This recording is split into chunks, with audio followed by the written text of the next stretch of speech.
But I think the biggest problem is I'm like 8 episodes in.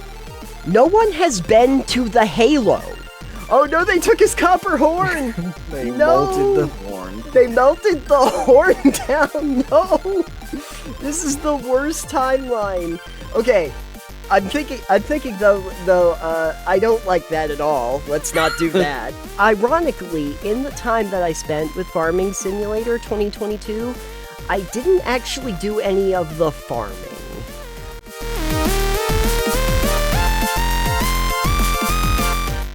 This is gonna be fun, Alex. Oh, great. Okay, ready? In a world where pebbles have been knocked down, they get back up again. You don't interrupt the movie phone guy. The movie voiceover guy. Okay, I'll drop that. Hey everybody, welcome to Total Pebble Knockdown. I am Nathan. I am Alex, and Nathan does a very bad movie impersonator. In a world where I could be a movie announcer.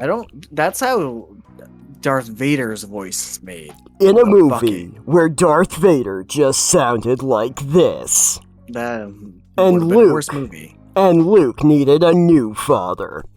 Alright. Luke does need a new father. Luke, I'm not paying child support. Anyways. Okay, so on the show today, we're starting with No, we're not. We're starting with a soapbox on this episode because... a weekly soapbox. We're starting with a musable soapbox. There's a trend going on, and I wanted to discuss it a little bit about movies and television shows that are taking their inspiration not from comics or books or other mediums that they have in the past, but more and more are taking them from video games. I'm sure you've noticed that, Alex. I try not to consume media. Okay, so maybe you have been kind of holed up in a box and not talking. I go, oh look, The Witcher is a show. Yeah. Yeah, then I don't watch it. Oh look, Halo has a show, which I didn't hear about till recently and didn't care about. It is. Oh look, they made a Sonic movie. They made 2 Sonic movies. Which apparently turned out pretty good. Detective Pikachu looked interesting. Detective Pikachu? I have watched Detective Pikachu. I don't consume that type of media typically, though. I also just watched an Uncharted movie that was based on the Uncharted forgot they made franchise. that. A lot of people apparently did. And the thing about it is that I didn't really want to sit here and criticize the fact that it's a bad idea, because I don't necessarily think it is, but... Except it's a bad idea. I think it is an ill-advised idea. I think it's one thing if it's a cartoon show, for instance. Sure. Like Super Mario Brothers had a TV show. Oh yeah. They also had a cartoon. They also had a cartoon. And that was fine in the age it was from. And Sonic obviously had a cartoon, which is fine in the age it was from. But movies and live action shows hit a little different. Right. There was that Mario movie. I was going to say, do you remember the Super Mario Brothers live action movie they did? I never watched it, but the What? You've never watched it? It is a masterpiece. Mario and Luigi Mario? Yeah, it is. Nathan, you need to find it and watch it, and we need to have a Saturday special where we talk about this movie. Okay. I'll have to rewatch it. It's been years. Yeah. Dennis Hopper as Koopa, right? I don't know. Okay. I don't know actors. Have you ever seen the Super Mario? We're gonna have a Super Mario Brothers the movie watch date sometime. Great. And it's gonna be just as bad as you We'll have a watch party. Great. No. Just her and I. You can watch it by yourself. Oh. Yep, sorry. My couch is only so big. Fair enough. You could do a back-to-back. That and what was it? The Mortal Kombat Annihilation? Was that the one? No, we're not gonna. No. But Super Mario Brothers is worth a watch. For reasons that are not necessarily great. I don't rightfully remember how bad it is, but I know it was fairly bad. Sure. as far as movies are concerned. Sure. But like, I think it was still entertaining. Oh yeah, yeah. Maybe That's that could be 20 years ago of age. you know what. Speaking. I'm sure our audience is going to chime in.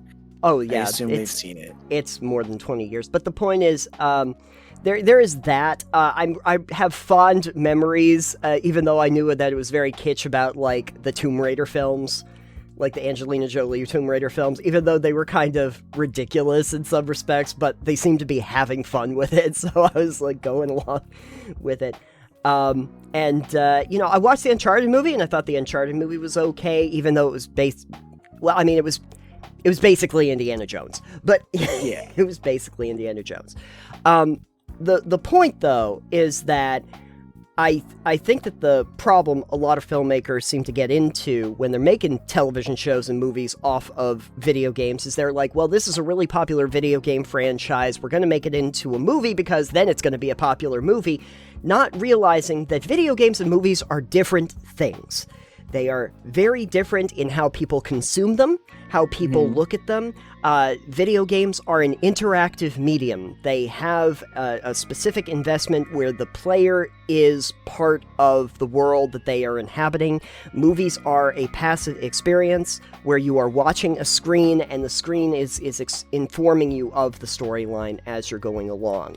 And the thing about it is that I'm not saying that's a bad thing, but it does change the way people interact between these two things. I can't just take the video game. They tried this with like things like Doom, where it's like, okay, when I'm playing Doom, I'm the Doom Slayer and I've got the shotgun and I'm going around and the demons of hell are popping up all over the place. When they did the movie though, there was a whole part in the movie where it was like they tried to show you behind the camera where you're like in the first person perspective as if you're playing Doom, but you're not controlling the movie. You're just watching the action on screen of them doing the game part. And that's very, very different.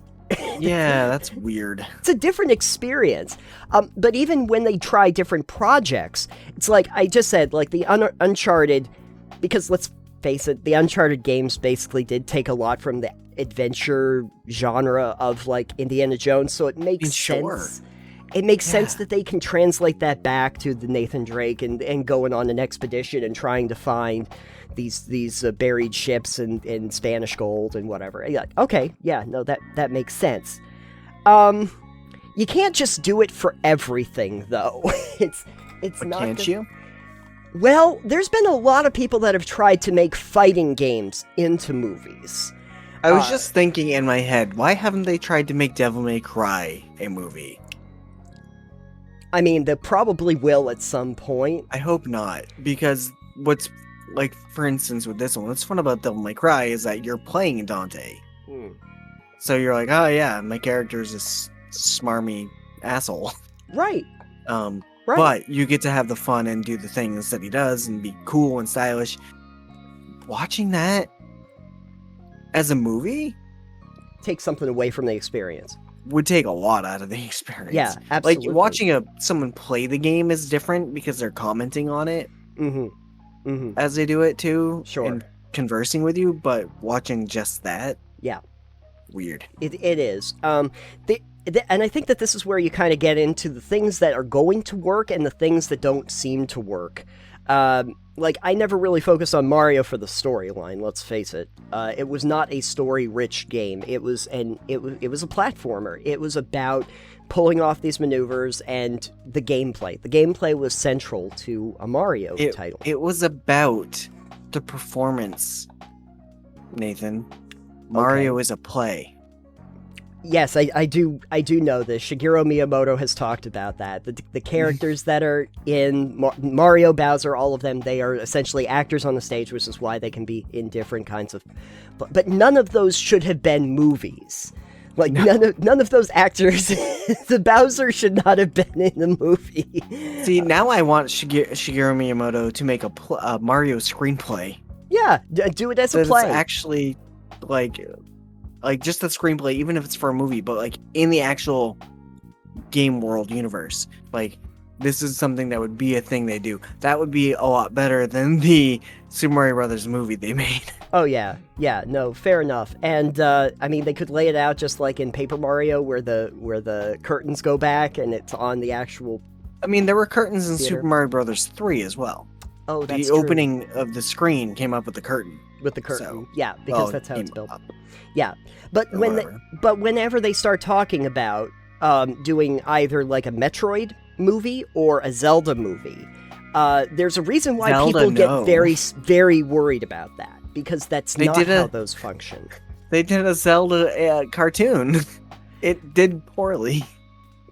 Do you remember that like old Zelda game that they did for what, the Magnavox or whatever it was? No. Yeah, but they voiced Zelda in Link in that. You don't one. voice Link. No. Oh, maybe that was it. Was the cartoon for the game? Yeah. Okay. The poorly drawn one. Yeah. Yeah. Samus, same thing. Samus Aran, I don't know if she translates all that well to a movie format. She's kind of better as the silent protagonist that goes in and shoots a bunch of alien Metroids in space. Yeah, but people would watch that for the same reason they watched Tomb Raider. Yeah, I understand that. But remember, though, while we're on the subject of when they tried to voice Link, there was that game, The Other M, where they gave Samus a voice, and instantly she was less interesting. because what they did is they decided, like in previous Metroid games, she was kicking ass and taking names. It's no nonsense. We're on a mission to stop Ridley and Kraid and Mother Brain, all of them, and we're on a mission to do that. And when they did Other M, they had a whole storyline basically where she was going through. She couldn't use parts of her arsenal because some commander dude that she used to work for, that she doesn't even work for anymore because she's a bounty hunter, told her, I'd prefer if you didn't because we're trying to take care of the situation. And she just kind of like went along with it and was like, all right, I guess that's what I'm going to have to do. And it's like, what did you do to Samus? Don't do this to my girl. And I was just, the whole time I was like, I think that this just loses so much in translation for these characters because when you're playing the game and you're playing as Samus, you're like, this is badass. And then when they get to the cutscenes where you're watching her make bad decisions, you're like, this doesn't translate well. And unfortunately, a lot of times movies and television shows, when they translate this over, will also have the characters make pretty stupid decisions that don't seem to make good character choices. Yeah. See, I was thinking here now where... See, that doesn't seem to translate so well with video games and movies. Yeah. But on the other hand, Dungeons and Dragons, tabletop, that type of stuff, tends to translate pretty well in a lot of cases. Maybe because it's open-ended and it's character-driven? Probably because it's more character-driven. Yeah. And you don't necessarily have to have... Like, Dungeons & Dragons will have some characters that are kind of legendary characters in the, game. But if you're just talking about, like, creating an adventuring party, every adventuring party is going to be different, so you can practically build that from the ground up anyway, if you're building the characters for a movie or a show or anything like that. Well, like, Lord of the Rings is an adventuring party. Oh, yeah. Yeah, and it... Here's your quest. Go do it. And, I mean, let's face it, a lot of what happened with D&D and the, structure there came out of Lord of the Rings, too. Sure. It definitely did. But I've been watching, like, the television shows are a big part of this now. They take the, format of a game, and they turn it into a television show. Maybe because they think the movies are going to be faster, the television shows you have more time that you can, like, do it episodically.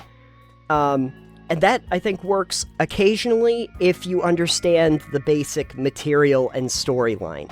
Like, The Witcher seems to work pretty well.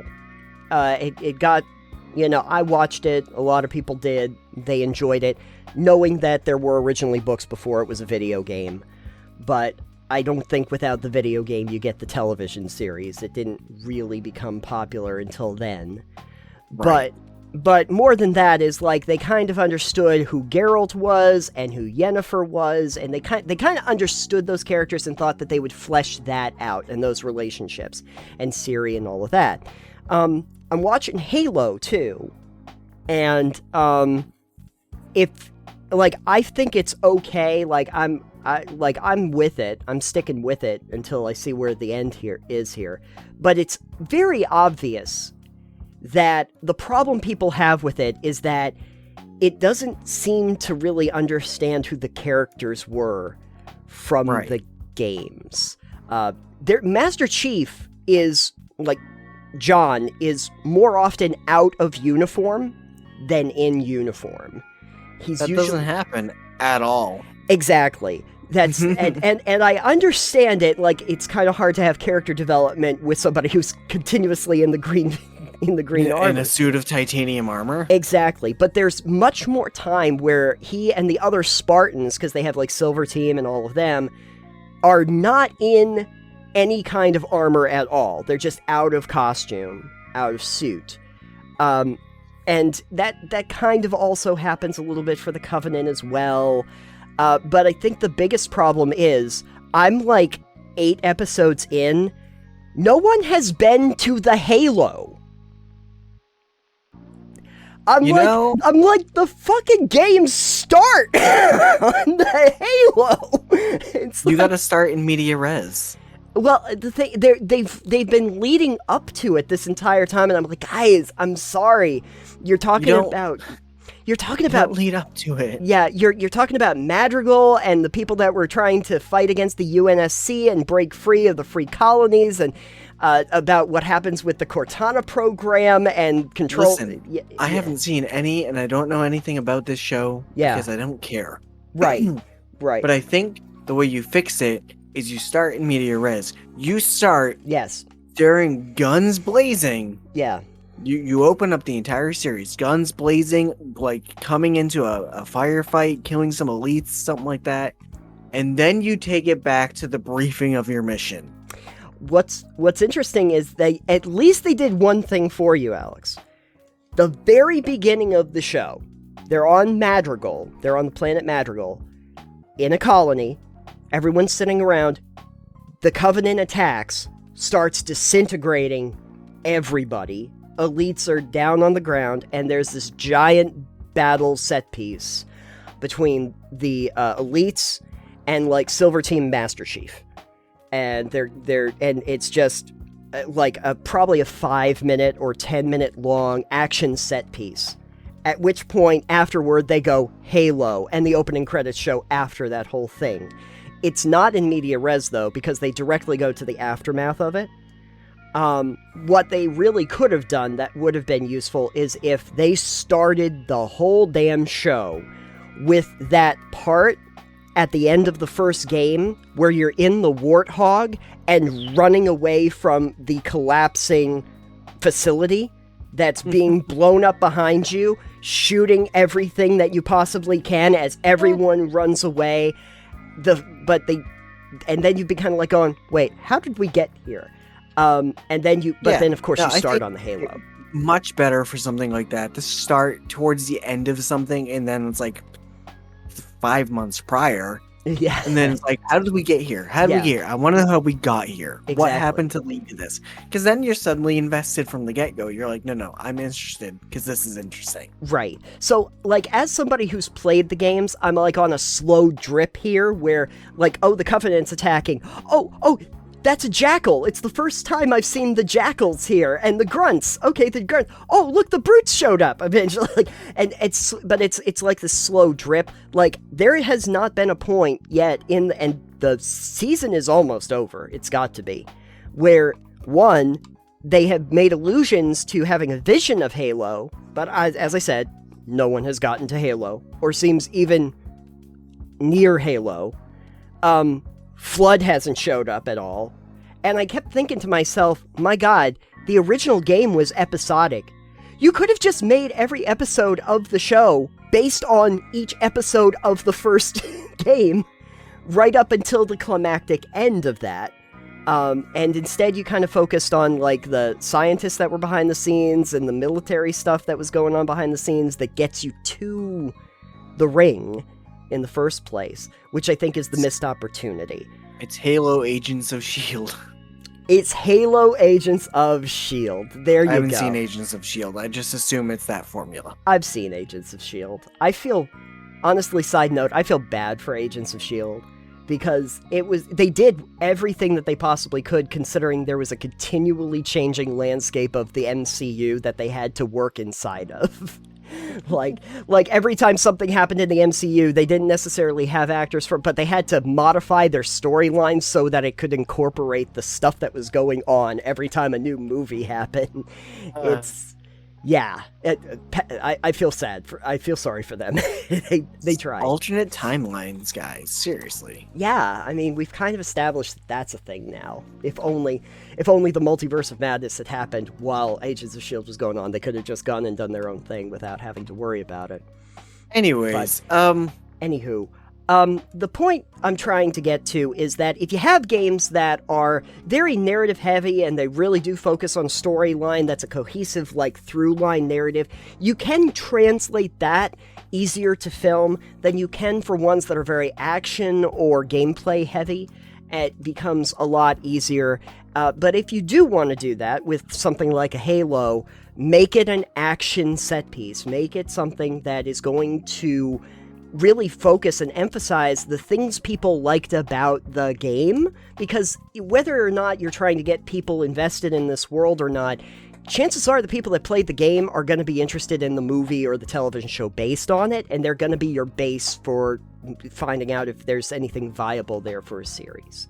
Yeah. So, or a trick is use a very story-heavy game like The Witcher.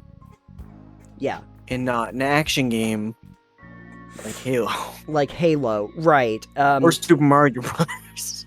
There is going to be, and I think this is the reason I want to talk about it now, is because there is something that is going to be coming down the pike in the next year or so that does worry me a little bit.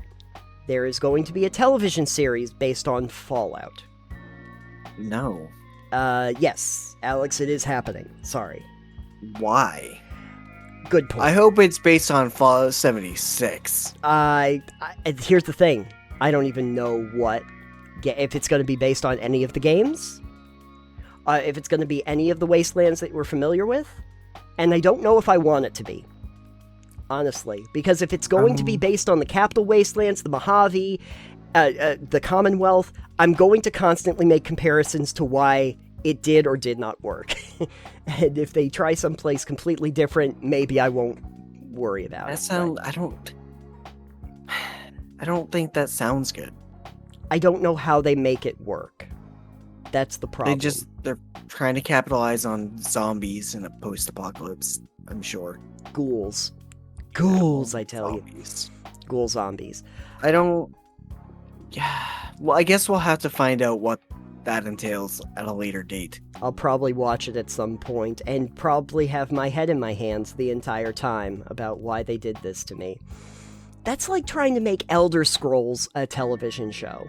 Honestly, if they're gonna do a Fallout, like, series or show, my best guess is it would fall in the realm of New Vegas and the Mojave.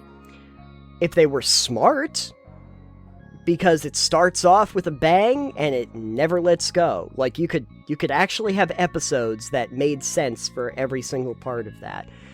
Sure, they don't have to follow the game itself, but I think that setting would do well. It's pretty well developed and there's a lot going on. As a post-apocalyptic, like, Western setting, that's very popular too. People like that kind of thing. Plus, it could be like, the fight for New Vegas could happen. Oh, yeah. And you've got Caesar's Legion and all the other parties involved. Maybe you could be, like, following Benny, for instance. Yeah. You don't have to follow the courier. You shouldn't follow the courier. No. But maybe like a series for Fallout based in the Mojave where you follow around Benny and his crew. Oh. That would be interesting. Oh, or this it would actually be interesting if they're going to do New Vegas. You follow around Ulysses. The general? No, the courier that came before you.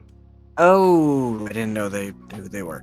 I think Benny would be better because he's kind of like a thug. That's true. You know, that's true. and then could lead up to the death of the courier, and it would be like, phew, big brain. Yeah, the reason I only say Ulysses is because there's a thing really early on where you realize that Ulysses specifically decided to decline the package for the platinum chip so that Courier 6 could carry it, which is you. And so a lot of what that storyline is, though, is fleshed out in the DLC. But gotcha. Right up until the very end, where a huge portion of like the Courier's specific story intertwines with Ulysses' personal story, Gotcha. Which kind of wraps that up. But yeah, sure, do that, or just have a whole thing that they'll probably end up doing, which is just the interpolitical system of the NCR. There you go. Perfect. And on that note, speaking of wrap-ups, I think we've talked enough about not making video games into movies. In a world where you constantly see Master Chief's face. I thought that we could do a little bit of a crit think, Alex. How does that feel?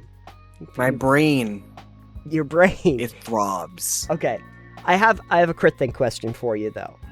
Great. And it is revolving around what we could do to incorporate one of our old characters into the next campaign. You're referring to like tabletop, I assume? We're talking about tabletop, yeah.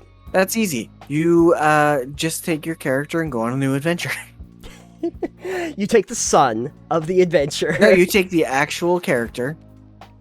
And you just do you do another one? Yep. You just be like, all right, adventure number 2. I don't know if that'll actually work. It depends on if you're doing a brand new campaign with new characters. You get to the end of your campaign. You are a demigod. There's like no more like character upgrades that you could possibly do. And then you just retire for a little while. You come back and they're going, new levels. And you just keep on going up. So, alternate versions of the same character? You could do the evil version. Put a mustache on him? Yeah, put a mustache on him. Perfect. So let me give you the example that I was thinking about. The scenario that I was thinking about. Okay. As you probably remember, I played a Teenage Mutant Ninja Turtle named Rembrandt. Yes. Everyone is aware. Anyway, Rembrandt, at one point in the story, this is very well known, got these Githyanki sabers. Mm-hmm. We're aware of that. I'm aware of this. Yeah, he eventually ended up trapped in a Technicolor Hell dimension, so we really don't know what happened to him after that. But he had those sabers. Here's the thing. I was considering a character for another campaign where I played a Gith that was trying to track down sabers that were stolen by some giant-ass turtle and trying to find them as the reference point that would inform the next character's story arc, essentially. So that's kind of like what I'm thinking about. Like the idea of stuff that your character did and where they went, informing who your characters are going to be and what they do in the next campaign, if you want to do a continuation of a storyline from the world they built. Well, part of that requires the idea that your characters are inhabiting the same world. Or the same multiverse. Yeah. For instance. And like with my old games that I would run, I did have an interconnected world where, my king character, my NPC, Rexall, Death Dice. We're aware. Just because his name's great. Death Dice, yeah. Rexall, was a constant throughout the campaign. Sure. Or the multiple campaigns, because they all took place in the same world. Okay. Yep. And so that's one thing. But if you're playing different games with different GMs, perhaps, or different quests, and you may not be in the same world, so that could be a lot tougher. Got it. But if we're gonna go with the assumption that you're playing characters that all exist in the same universe, okay, now we have a lot more room to work with. You could be like, for instance, Rembrandt. Yeah. Maybe he's got 3 other Ninja Turtle brothers. And you have to fight them. No, and you could be his brothers. Oh, yeah. Since you got Rembrandt, I assume one would be Da Vinci, maybe. I think we're going with Da Vinci, maybe Klimt or something. I think that might work. I don't know. I cannot remember Michelangelo's last name because it's Italian. It's Michelangelo Da Vinci. You could do like Galileo. Oh, Alighieri, isn't it? I don't remember. Hold, please. Anyway, you could have, well, while you look that up, basically, you could have 4 of the Ninja Turtles. I can tell you, though, canonically, he wouldn't, but maybe they had some. Yeah. Michelangelo di Lodovici Buonarroti Simoni. I can't say this. That was perfect pronunciation. I'm gonna copy paste it, and you can tell me. Okay, you copy paste it in, and I will tell you. You can read this. You copy paste. Okay, Michelangelo di Lodovico Buonarroti Simoni. Sure. I'm sure somebody in this room here could say that better than I could because they have a minor in art history. All I know, it's not me. All I know is that it's probably good that we don't have a huge Italian audience, or they would be very upset with us right now. If we did, too bad. That was horrible Italian. I don't know what that was. My son is 25% Italian. Everything I learned about Italy, I learned from Assassin's Creed 2. Anyways. Ezio Auditore di Firenze. Anyway. Yeah. Anyways, so for instance, with Rembrandt being a Ninja Turtle, obviously getting references from the Ninja Turtles. Sure. Because you named him after an artist that was not one of the Ninja Turtles. Sure. You could do like, all right, if you want to go with that themes, Rembrandt probably has 3 other siblings. Yeah. And a arch nemesis by the name of Shredder. You could call him Greater. Or a rat named Splinter. You could call him like Woodchip. I love Woodchip. Master Woodchip. But you have character from that inspiration you already drew for that character. You have other things you could pull from to make characters that can take from, like, not even just a gift, but like, oh yeah, well, he's got the 2 sabers, so he'd be like Leonardo. Maybe you're gonna make someone that uses a staff. Sure. He actually had a staff. So he had. Well, I don't know what he specialized in. Okay. He had a bow staff originally, so he'd been like Donatello, but I guess with the sabers he would also be kind of like Leonardo. He could have a boomerang. You could give him an attitude. You could. And make him a Raphael.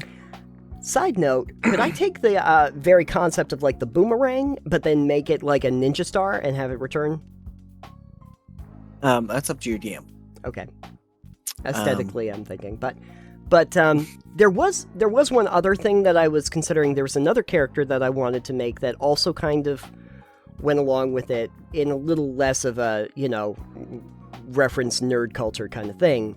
But Rembrandt trained at Sunscale Academy, which I had imagined as like this former golden dragon roost that was up in the mountains that that masters of monkdom essentially trained different students in that were very talented. And so there was another character that I was looking to play called Valkyrie, and she was an Aarakocra that was studying the Sun Soul line, and she was also from that academy. She was from Sunscale Temple. I mean, you can absolutely make characters that have a similar background tie-in. Yeah. it doesn't have to be character tie-in, but say you said the Sunscale Academy. It's like, yeah, I have another character. You could flesh that specific thing out with another character who went there. And then you can Sure. use your characters to flesh out this place to help world build. Sure. So I kind of thought that as a nice little exercise, we talked about, Rexall, we talked a little bit about Rembrandt, but I was kind of thinking about how this would apply to other characters that I've played. So I thought that I would mind palace that a little bit during the crit sure. thing. We're gonna see where this goes. We're gonna see where this goes. How do these characters end up getting placed into the world after their time has passed? So the next one that I had played after Rembrandt was in the 1879 game, and that would have been Dr. Ferris McFly. And Dr. Ferris McFly, as you probably are not aware, was basically an inventor. He was considered a weird scientist, and he would make these inventions that were, guns and shields and all sorts of fun stuff like that. So one of the aspects that would have been more long-term for him, though, is when he went back to London and collected his money from the South American expedition. He bought, or I should say he rented out a warehouse space to build a workshop, which he called the Danger Zone. And he hired a few people to make stuff. Actually, I think the thing that he was trying to mass produce was this portable tandoori smoker that he invented while he was in South America, to see if he could make a bunch of those with some scrap. I could see, even though he's on other expeditions and stuff, the Danger Zone as a touch point if you had other characters that ended up in London, or have the smiths that he hired be touchstone characters. Goose and Iceman, and I can't remember who the other one was, but I gave them all fun nicknames that were, of course you did, that were based on a movie. But I was thinking that might be a good touchstone part, especially if I made a whole thing where he defaulted on rent payments and now it's up for sale or something. Because he wasn't very good with money anyway, but the idea that could actually be a touchstone, and we could have characters that go there and get maybe their supplies from some of the stuff that he left behind, because he had to carry light. Go back to the Danger Zone as a touchstone for something that he did in the world, even if he's not necessarily in it. And you could use that as a jumping off point or a story point for the next character. You can always find a way to tie it back in. Like your GM specifically could find a way to tie it back in if they wanted to make it a callback, for instance. Sure. Oh yeah, you come to this place, it's got a sign that says Danger Zone, but the Danger Zone is crossed out and it says for sale. For sale. Absolutely. Perfect. And then you could inquire, you could have your character inquire, what is up with this place for sale? Like, well, if you read the sign, it's like the listing, as you will. It's a former workshop of this person. Maybe give a little history of the person if they want. They haven't been back in months. The rent is past due. We're looking for anyone who wants to take this over. There's a business. Sure. Like, all the stuff that's inside from when they left can be sold off or whatever. Sure. You have like storage wars, but it's for the Danger Zone. Yeah. That's great. It's an unsealed. You start your story. Ooh, that's fun. You start your story as the person who, sight unseen, has bought this workshop. And the contents inside, and all they see are half-built tandoori smokers. Just the half-built tandoori smokers, and like an alligator-style like shield that's over on the side. He would have taken his deployable shield with him, but the one he made out of alligator leather he probably left on the wall as a status symbol. So something fun like that. I thought that would be fun for like a Victorian England kind of setting. Sure, we can go with that. Okay. Snowball. So one of the lasting legacies, I think, of Snowball was that there was the whole Hoof and Horn Detective Agency, which, depending on the version that you have, either he founded or possibly did found, but then also is just employed there because somebody else owns the business. There's really no saying that you couldn't just build another monster character that also worked for the Hoof and Horn Detective Agency, or a rival agency that keeps coming across the Hoof and Horn Detective Agency. Sure, you could be the person, you could work for the person who wants to buy out the Hoof and Horn Detective Agency. From Mr. Pugsley. Or who got, bought out by it. Oh, yeah. Yeah. Perhaps your boss is Snowball. Sure. Perhaps you find Snowball dead. Oh my god, no! Somebody murdered Snowball, and you need to find out why. No, it's a whodunit now, I don't like I don't like this. I don't like this. Rainbow unicorn blood everywhere. This is the worst timeline. Can you imagine that? Poor Snowball laying down, got the deerstalker cap on, and there's a rainbow blood thing trail. Yes. Just a rainbow blood trail coming on. It's like, oh no, they shoot unicorns, don't they? Oh no. And the horn is cut off. Oh no, they took his copper horn. They melted the horn. They melted the horn down. No. This is the worst timeline. Okay. I'm thinking though, I don't like that at all. Let's not do that. I don't like that at all. It's okay. It's really just a body double for later. Oh, okay, cool. Yeah. It's a minor illusion. It's a major illusion. Yeah, it's a major. It's a body double. It's a Trojan unicorn. Snowball was a doppelganger the whole time. It was just.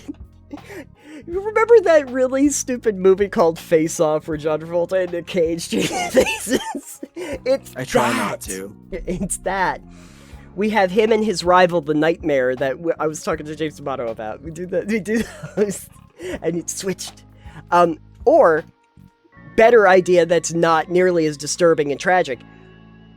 We do this like a long time in the future where the Hoof and Horn Detective Agency has been abandoned. And somebody is coming in to, like, wade through the cobwebs and take on their old cases that they never solved. Like where Snowball went. Damn it. It's like the X-Files, Alex. Remember? Like in the X-Files. It's the X-Files. It's the X-Files. The unexplained. There was that whole thing where the unexplained files, we didn't have any more space in U, so we put them in X. That was the whole thing in the X-Files. That's why they became that. There was not enough space. So, yeah, you go and you wade through the files and you start picking up the cold cases from the Hoof and Horn Detective Agency. It's all deals with the disappearance of Snowball. Yeah, absolutely. And then you find Snowball was murdered. Exactly. I'm just leading it all back to that. In every timeline, the prime suspect is Nightmare, but it's not Nightmare. Darn. That's tragic. Nightmare's the mayor or something. Yeah, the mayor. Mayor. The mayor. May I say your mayor? You enjoy? That's fun. Anyway, let's imagine that there's a timeline where Snowball does not die. No. It's the only timeline. I said so. So anyway, there's Thanos snap. Yeah, he said, yeah. All of a sudden, where'd Snowball go? Someone found a cute gauntlet with a bunch of stones in it. It's a great fashion accessory, and it can blink you out of existence. Anyway, so I think that actually would have led me up to Max, and I obviously I'm still playing Max, so I don't really know what happens to him, but I would kind of imagine that, considering he's supposed to be a very famous musician, people might have heard stories about him at some point. No, never mind. Well into the future, because he's an old gnome at this point, but well into the future, there is, of course, the possibility that they would find his instruments, and maybe they would become the new Max Jaguar. Maybe. They become the cover artist for Max Jaguar, and they become the BCEC cover band. How about you? What, like, Hephaestus actually did have a little bit of, like, presence after he died, didn't he? No, he didn't. Oh. I made a new character, Okay. which had nothing to do with Hef. So he didn't really pop up back. Like, did his storyline have anything to do with what happened in that campaign afterward, though? Yeah, the other character got him resurrected. Oh, perfect. Yeah, so I played solo with a noble warlock, Balok Hexenblade. Gotcha. Or Hexenbard, I think is what his name was. He was a Hexblade. And Balok I played for a little bit, and then our stories reconverged because David at the time was doing a one-on-one with me and a one-on-one with Bo, and Bo's character was going about doing stuff I didn't know what he was doing, and I still don't really know what he did, but I know that what he did is he brought Hef's body to a place to get him brought back to life. Oh, okay. Which could have ended up a couple different ways, but the role was in my favor, and I came back in my own body and wasn't reincarnated in a different body. Gotcha. So, So if you picked up the game world that you were in, and that world? Yeah, that world. Oh. But you had a different character, how would Hef actually factor into that? Is there something that Hef did during that time or anything that made sense to the storyline? Yeah, they dethroned a fucking tyrant. So there's that. We killed Hitler. You for all intents and purposes. Oh my goodness. Oh, you were no, the Stauffenberg of the story. the BBEG in that game was our other character's like half brother, Sure. I think, that he never knew he had. Mm. Who hated anyone that was not like pretty much human. Yeah. None of the so any monstrous races. Yeah. So orcs, half elves count in this sense. He didn't like any of the non-pure races. Oh, So yeah. he was like, yeah, we're just gonna murder them all. So we went around and helped the resistance and murdered him. Oh, very good. Literally, we're the ones who killed him. Well, considering what, Shump and Hef were a dragonborn and a half-orc, I imagine they had a vested interest in this. I mean, yes, we also were imprisoned twice by them, and turns out Shump's mother was his mother or something. I think his father was this guy's father. So that guy kind of hated the part of him that had orc blood in him. Oh. Or Well, that's... something. I don't remember entirely, but point of that is, yeah, the entire city structure was completely obliterated because we got rid of the old government. Oh, okay. By force. So, if you built a new character, it could be picking up what was left after basically the entire power structure implodes. Yeah, it could have been like a human. Let's say we are a human character who's coming to terms with the fact their city is no longer a place of extreme racial inequality. Sure. And there's an influx of all these monstrous races. Oh, now sure, that it's, safe for them. And it could be not that they're against it, it's just it's different.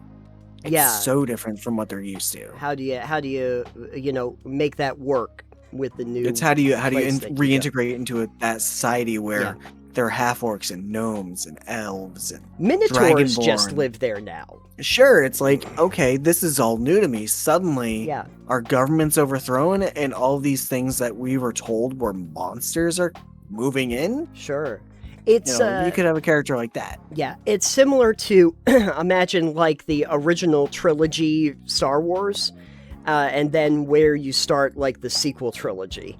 It's like the Empire fell, and then there was this period like before the First Order came around, and there's that middle part that's in there afterward, after the Emperor we thought was dead.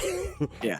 So I think for me, if I were to be in that universe again, it'd be interesting for after the fall of I don't even remember his name, the Lord. After his fall, after the Resistance has won, and the city's rebuilding after being pretty much in siege, that type of character where you're coming into a brand new world, essentially. That would be interesting to me. Yeah, that sounds like a... So it's not that the character has anything to do with Hephaestus himself, but it's the results of stuff that character did in that world that changed that world that you're dealing with. And I think that is also a good way to do that. Yeah. In terms of some of the things that I've thought about for, just anyone out there who might be listening for their campaigns is one of the thought processes I had was, imagine you're a typical adventuring party, and after you leave a town, everything is on fire. Because this does seem to happen quite a bit. Yes. You might especially when you light the town on fire. Especially when you light the town on fire. And it probably happened at a bar, and that's fine. It starts at a tavern. Everything starts at a tavern. The tavern gets set on fire. Everything else catches because it's started a game once that way. Yeah. The tavern on fire. That's fun. Perfect. I imagine that it would be a pretty interesting idea if you had a campaign where you were an adventuring party trying to track down the former adventuring party that had set the town on fire, and we're trying to get them we're trying to track them down because, you did a bad thing. See, that's fun to a point, except then you realize that you're really just doing if you follow them, you're really just reliving the same adventure you just went on. Yeah. I think it'd be more fun to do with a party of players who weren't in the last adventure for that. Oh, okay. Yeah. Okay. Because then you get the first adventure goes through and they set all these fires, and then these new players come through and they're like, what the fuck is going on? Why are all these towns on fire? Yeah. And they actually don't know what's going on. Oh, yeah. Yeah. So. And then you're trying to figure out, hey, why is everything burned down here? Yeah. I don't know. I feel like you don't even need previous context for that. You could just do a campaign where you just imagine a bunch of adventures. It's like that sketch that they did, I think, on College Humor, where the hero just goes into random houses and just flips over all of the chests and the drawers and stuff and takes out shirts and and the people that are in the houses are like, yeah, okay, yeah, oh, you want that shirt? It doesn't even fit. Okay, fine, you take it. Kind of like what happens in every, RPG that you play, where you just randomly go into houses. Or you just go into a house and break pots. You just go into a house, you break a bunch of pots, you break over the table, you take off the sweet rolls off the table, and people just kind of go, oh, yeah, adventures came through. That's great. Yeah. Oops. Oh, well. I don't know. I think that it's an interesting idea to be thinking about when it comes to what happened once upon a time, and then working off of that. It doesn't necessarily have to be the entirety of your game, though. It can just be like a touchstone point, either a jumping off point or something to add a little bit more flavor for your character. But this is a crit think, so I am going to pass the question on to everybody else. One of your characters, how do they factor into the next campaign? Yeah, hey, I got it in 1 this time. Good job. Proud of you. Yay. All right. We're really getting good at this. One day, we'll even have a catchphrase. We'll even have a catchphrase. In the next campaign, we figure out what our catchphrase was. In the next podcast. In the next podcast, we figure out the catchphrase for this. See you in 5 years. 5 years. We'll have a new catchphrase for the old show. I've got a games you didn't think we'd play. I thought you'd play it. You thought I'd play it eventually? I did. A little bit. I did. A little bit. It's Farming Simulator 2022. Hey, look at that. I was actually surprised that you had played it because I didn't think you were big in farming games. I am big into simulation games sometimes. So okay. So Farming Sim 2022. Hold on, I have 122 hours played. I hope you've been able to farm something good. Yes, lots of soybeans. Sorghum. Actually, well, no, not soybeans, not sorghum. Got it. Anyways, you can tell me about that, and I'll tell you what I did. Okay, sure. But I'll tell you what my early impressions were, because I probably were. I'm not that far in, a few hours, I think, and I think that the thing that maybe lost me a little bit, because frankly I did feel a little bit lost, maybe not grabbed quite as much as you were. I'm not a big fan of the way the interface works. Like, which part of the interface? Trying to figure out how to do literally anything. Like there are menus and stuff, but like immediately they drop you down into the world and they're sort of like, yeah, you're here and here's a few little like hint markers. But I was like, okay, great. Where's my farm? How do I get equipment? What do I grow? Where are my fields? So I will say, I do think the game would benefit from a like story campaign. I was waiting for them to give me some kind of a mission or something to start with, you know? No, like there isn't one. It was definitely a little confusing to just jump in like that. And just like, okay, I guess we're just farming now? I guess. I think it would 100% benefit from a story campaign instead of just... instead of pretty much just sandbox. I was waiting for that. Once you start doing stuff and you're like, all right, cool. But it's fun if you're into it, but it's also like there's no objectives. Yeah, I was really looking for them to like not just drop me down, but like to say, okay, here's like let's get you farming. You know? Yeah. Just like a basic quest marker, like, hey, let's start with getting you a field. And then they would tell me where the menu was for the fields, and I could choose one and I could buy it. And, oh, hey, you're probably going to need this in order to harvest this crop or whatever. These are in season right now. Like, I had to go through, like, maps of, like, what I could even grow in season. Because it's like, hey, there's all these crops. You can't grow most of them. You can turn off the seasonal growth. Oh, you can? Yes. How the fuck would I have known that? If you go into the options, there's a lot of different things you can turn on and off. Like, you can turn off needing to lime stones. Great. You can turn off seasonal growth. Yeah. So you can just grow whatever you want. I suggest making it a bit easier for yourself by doing these things until you're at least used to it. And even then, it's like, well, how in-depth do you want to get? Yeah, I did start to, like... I was trying to kind of like work around those little issues, but I did start to find that like, okay, I kind of get some of the basics. Ironically, in the time that I spent with Farming Simulator 2022, I didn't actually do any of the farming. Like, I didn't get to the... Like, I bought fields, but I didn't actually do that. Here's basically what I ended up doing. I said to myself, okay... I don't know how to do the harvesting of the fields. I don't have combines or anything like that so that I can like till up the fields. I don't know what the procedure is for what I do 1, 2, 3. It feels like there's a bunch of steps here. But I can buy like buildings, like I can buy a supermarket and stuff like that, restaurants.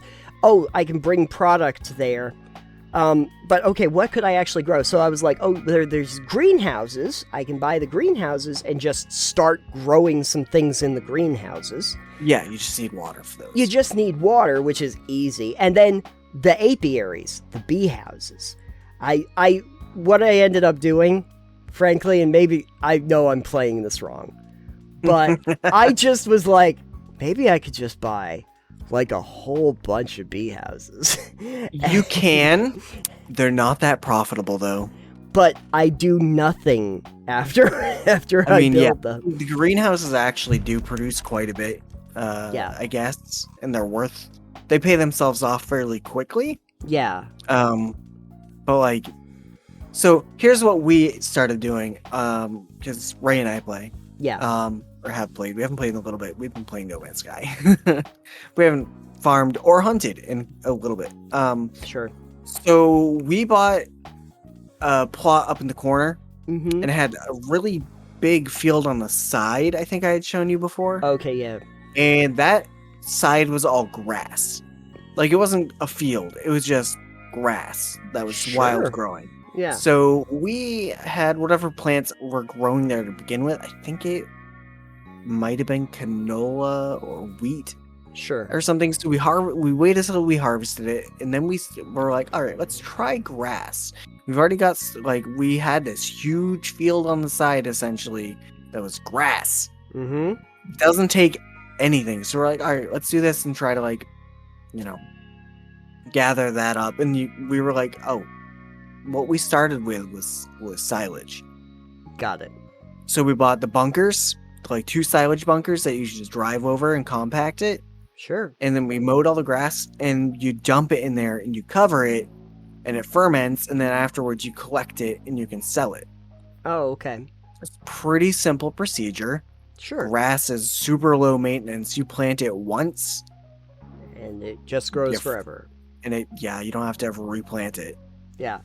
So if you want to try something really easy, Nathan, I would suggest starting with either grass or hay, which is grass as well, but then you get a teeter and let it dry, or silage, or silage, and those are really simple crops, and simple and fairly decently profitable. Like, Sure. especially if you're just trying to learn how to get the basics of everything going, Yeah. Yeah. pretty easy. Sure.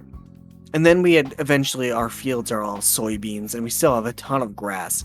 Our profit on selling silage bales Mm-hmm. is what we do now, because it's way easier to collect it in bale and let it do it, and then sell the bales. Sure. Our profits are way more because we collect all the silage bales, and we get like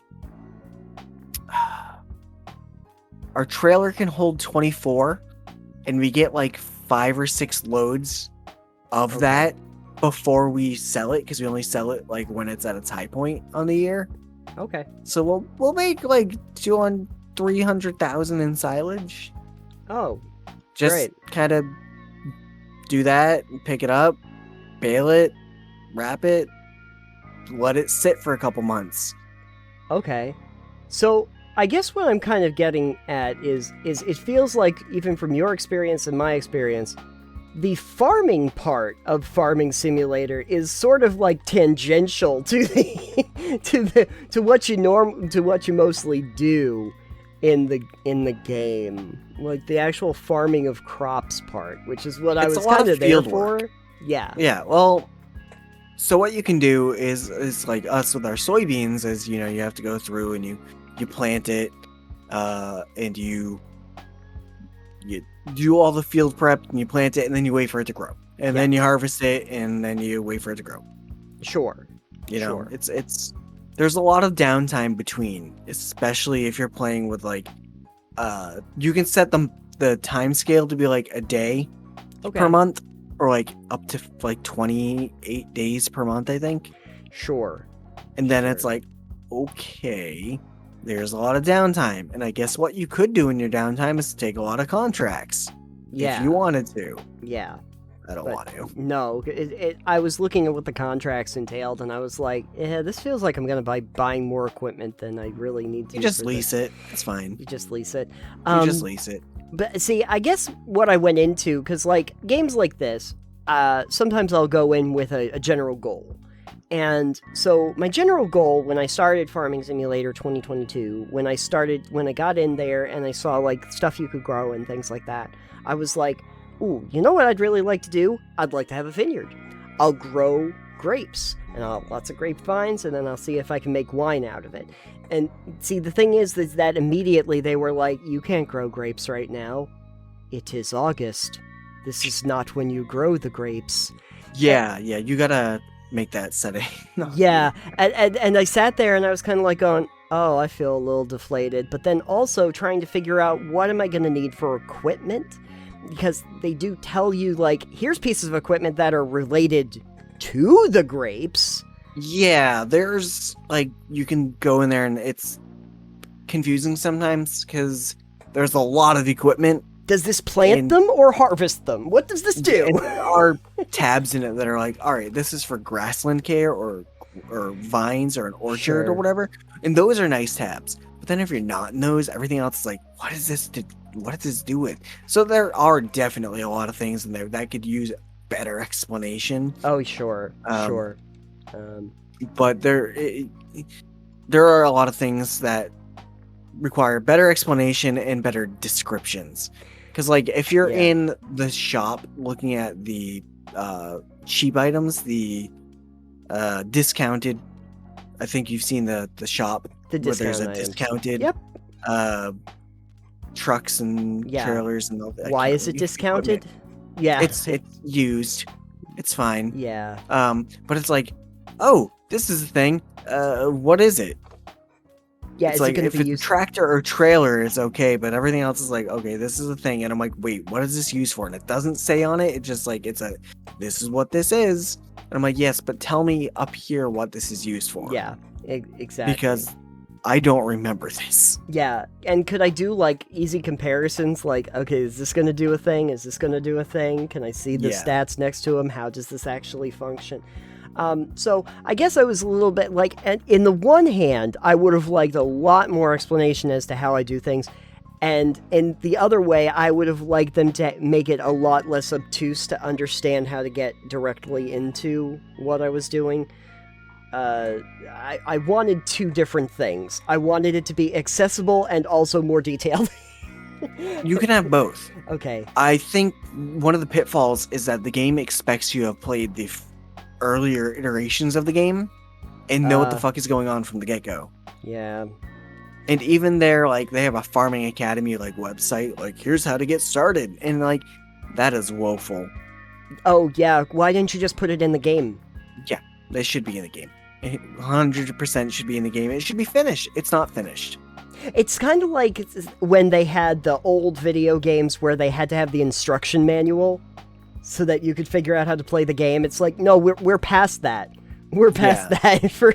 I should be able to figure it out in the game without having a booklet. I kind of want to say, Nathan, since not right now, but when this episode comes out and when the segment comes out, the day after, Saturday, is our live show. Oh, okay. I almost want to say we should play Farming Sim together. Okay. Yeah. And we can go over some of the stuff and just kind of have fun and just...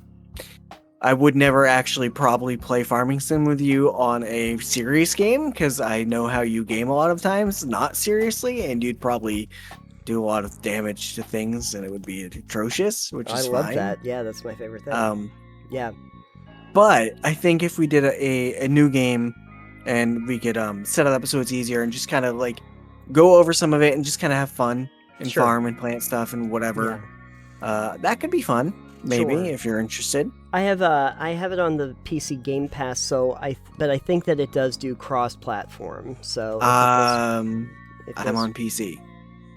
I'm playing it on PC too, but I'm just playing it through Xbox, or the Game Pass. It should be fine, I imagine. Well, we can find out beforehand, but yeah, we'll check and see. But I looked because I was like, oh, we might end up doing a cooperative thing, and it did say that it was like Xbox crossplay. Okay, well, I assume it's fine. If not, we'll figure it out. Meh.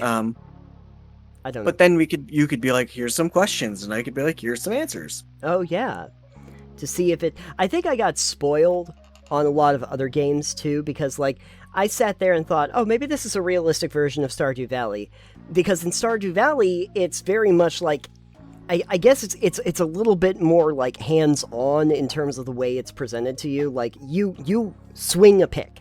I chop an axe and I cut down the tree. If you want to do logging, you can get a chainsaw. Oh yeah, I did and you see can it. cut down the trees. I did see that I could get the chainsaw. Logging is a pain in the ass. Yeah.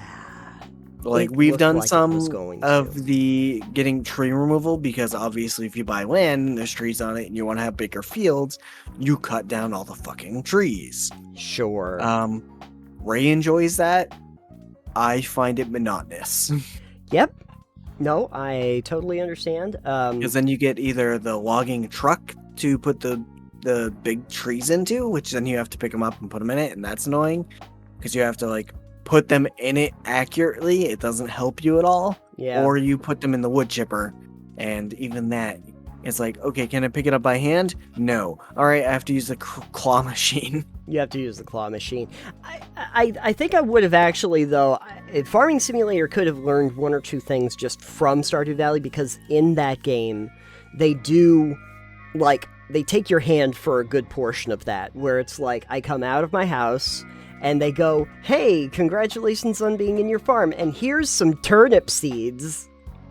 And then they're like, here's the equipment you need at the start in order to make that happen. And you kind of get an idea. You start in at that pattern of, okay, so I till the land, I plant my seed, I water it, and I come back the next day and I water it, and then I get a turnip, and then I can take the turnip and I can put it in the bin and I can get money for my turnip. Yeah. Yeah. They don't really do anything to in the beginning. I'm sure you've noticed. I'm aware.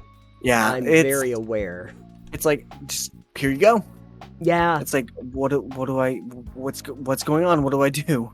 Yeah. I would have been so sad if that was Stardew Valley. It's like they just, all of a sudden your character's just in the middle of this field with nothing on them. I think what we can do if we play together is we'll set up the game. Okay. And we can turn off some of the harder stuff that's more annoying, like the seasonal stuff. We don't even play with that just because fuck that. Yeah. But we can probably get like 3 fields, not like 3 different plots, but something where there's like 3 fields, so we can go, oh yeah, here's how to do this. Okay. And we can give us enough money to deal with stuff. Obviously there's ways to make it so you just don't have to worry about money, but then what's the point? Mm-hmm. But we can give us enough money to start whatever you want to start. Got it. I've never done grapes. I have no idea how they work. Yeah, I don't know either, but I kept thinking to myself, like, that seems like a long-term, like, maybe I wouldn't have to grow them constantly. I would get them into the ground, you cultivate them, and then every year I could go around and pick some grapes off the vines. No idea. That seems fun. You use machinery, no hand picking. No hand picking. See, that's also something. I can't just wander through my grapevines and just pick I them. do think there should have been more, like, ability to do things on your person. Mm-hmm. Because there was chainsaw, that's about it. Yeah, like, I kind of honestly thought to myself, it would be kind of neat if I was just starting out and they just gave me hand tools. And I think started growing some especially basic. for the smaller stuff, it'd be like, cool, I have like a weeder, I have a mower. You can get a ride-on mower that you can use. You could get a ride-on, but like even if I had the pushy one, that would be okay. Or just the tiller, the one that you stand behind that has like the star bits so that you just till up the soil, something like that. Just some basic. We'll power start you tools, off hand gently with some small machines. Although tractors, you're gonna want to get like a medium tractor. I did have fun playing around with my forklift. They are quite fun. I don't have a forklift, but I do have a tractor with the forks on the front. Oh, yeah. And we use that for general purpose tractory things. I might have flipped my tractor off. That happens. My forklift. It got hung up on the ground. The terrain editor part of it is also a little confusing. I always felt like everything was depressed too much, like I have to drive up hills. But I pulled it out of the parking lot where I got it, and there's this little dip before it gets to the street, and my tongs were down. And I did this, and then all of a sudden my forklift goes like, like straight up. Yeah, it does that sometimes. And I'm like, okay, now how do I get past this? I gotta do some maneuvering to get it out of this state.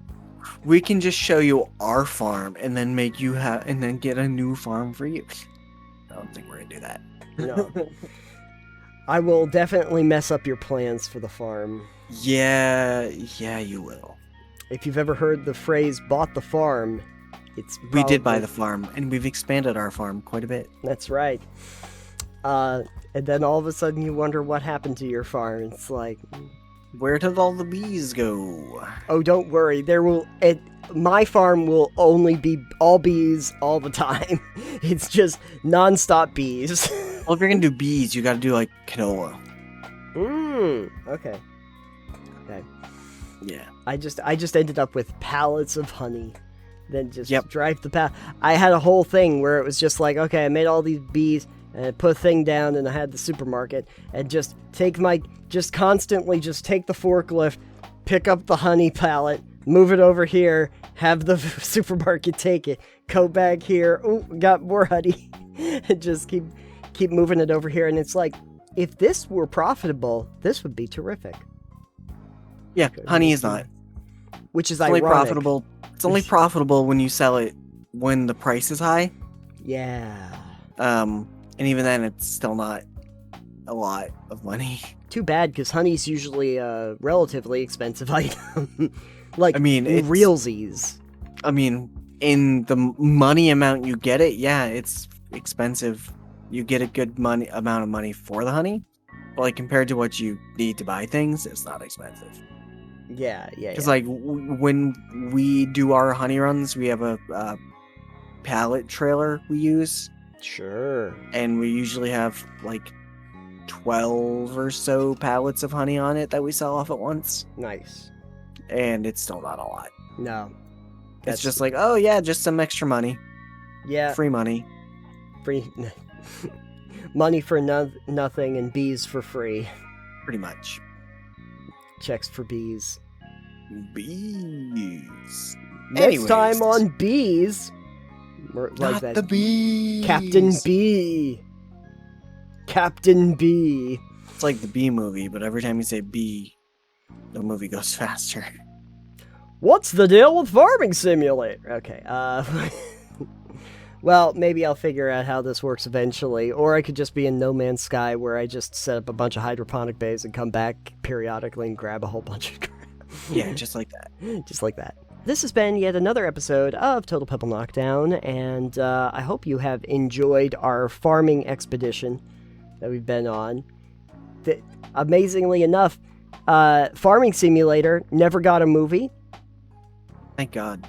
I don't think that would work, but somebody might be making it. Wait, yeah, probably. That's great. It's me. I'm making it right now. Yes, You're watching it. exactly. It can be a machinima thing. Anyway, thank you. Alex, if they wanted to find out more ways that they can make a farming sim movie, where could they go? To an alternate dimension where rainbow unicorns are stabbed.